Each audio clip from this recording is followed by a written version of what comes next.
Ne gerek var?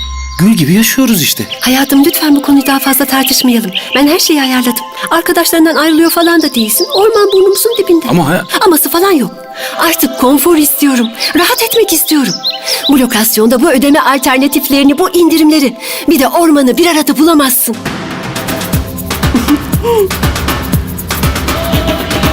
Hayatım, doğal olanı bu. Resim İstanbul Orman. İstanbul'daki en doğal ortam.